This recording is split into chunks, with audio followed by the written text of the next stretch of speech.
This channel does not promote any violent, harmful, or illegal activities. All content provided by this channel is meant for an educational purpose only.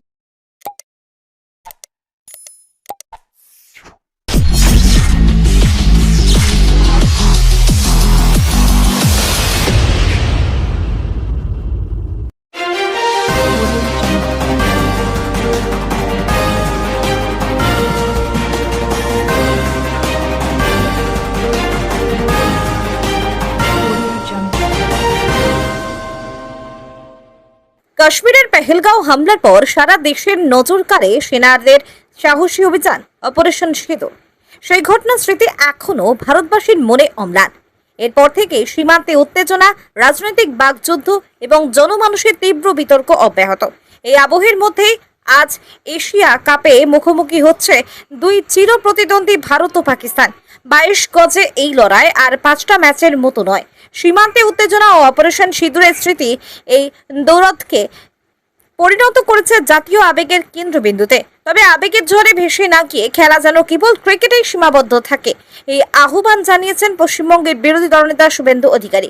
তার বক্তব্য, প্রতিদ্বন্দ্বিতা হোক cricket সুলভ মনোভাবে, আর খেলায় ফুটে উঠুক ক্রীড়া সৌন্দর্য এবং সৌহার্দ্য ভ্রাতৃত্বের বার্তা। চুচুড়া থেকে আদের রিপোর্ট, আমার কলকাতা নিউজ।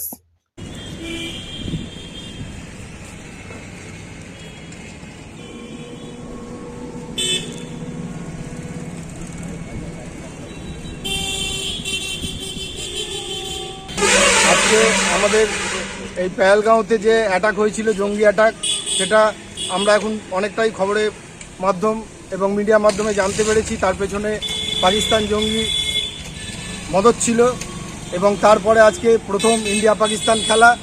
আমরা যেরকম যুদ্ধের ময়দানে পাকিস্তানকে হারিয়েছি, আমরা খেলার ময়দানেও পাকিস্তানকে হারাবো। তবে খেলা তো আর যুদ্ধের মতো নয়।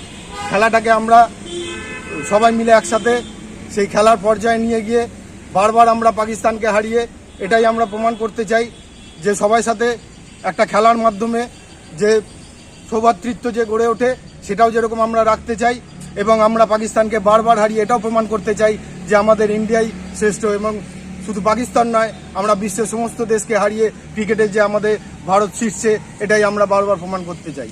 হয় আমাদের ইন্ডিয়ান প্লেয়াররা একটা আলাদা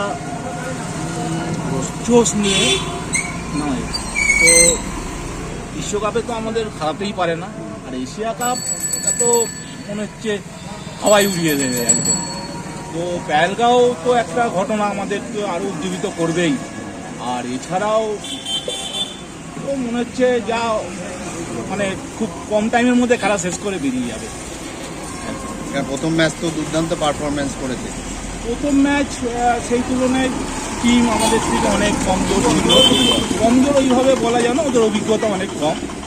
কিন্তু পাকিস্তানকে আমরা ছেড়ে কথা বলবো, সে যেখানেই দেখা হোক, মাঠে হোক, মাঠের বাইরে হোক, বর্ডারে হোক, চাই মানে দেশে হোক। কি বলবে, যতবার মারবি ততবার হারবি, আর যতবার নামবি আমাদের সাথে ততবার হারবি। অবশ্যই দরকার ছিল আমাদের ওকে আবার হারিয়ে ফিরিয়ে দেওয়া উচিত যে আমরা ইন্ডিয়ায় আছি, পাকিস্তান মুর্দাবাদই থেকে যাবে। ঠিক আছে, কারণ আমাদের ইন্ডিয়ার উপর যে আক্রমণ করছে চারিদিক থেকে, প্যারাগ্রাম থেকে শুরু করে সব চারিদিক থেকে যে আক্রমণ শুরু করছে, আমরা খেলাতেও তাকে জবাব দিয়ে দেবো যে আমরা পারিয়ে দেখিয়ে দিতে ইন্ডিয়া যে পাকিস্তানকে হারিয়ে আমরা। মানে যুদ্ধের জায়গা তো পাচ্ছে না, খেলার মাঠেও খেলার মাঠে তো উড়িয়ে দেবো আমরা ওদেরকে। খেলার মাঠে কোনোদিনই পারিনি, আজও পারবে না।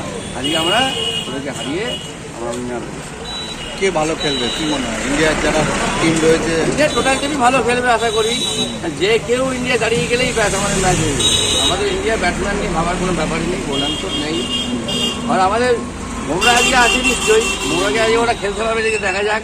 বুমরা একাই তো উড়িয়ে দেবে। কুলদীপ আছে, বরুণ আছে। হ্যাঁ, বরুণ আছে, ঠিক আছে। ভারতীয় হিসেবে ভারতের জয়ের আশা করব, কিন্তু খেলাটা ক্রীড়া সুলভ দৃষ্টিতেই দেখা ভালো, এর সঙ্গে অন্য কিছু না মেশানোই ভালো।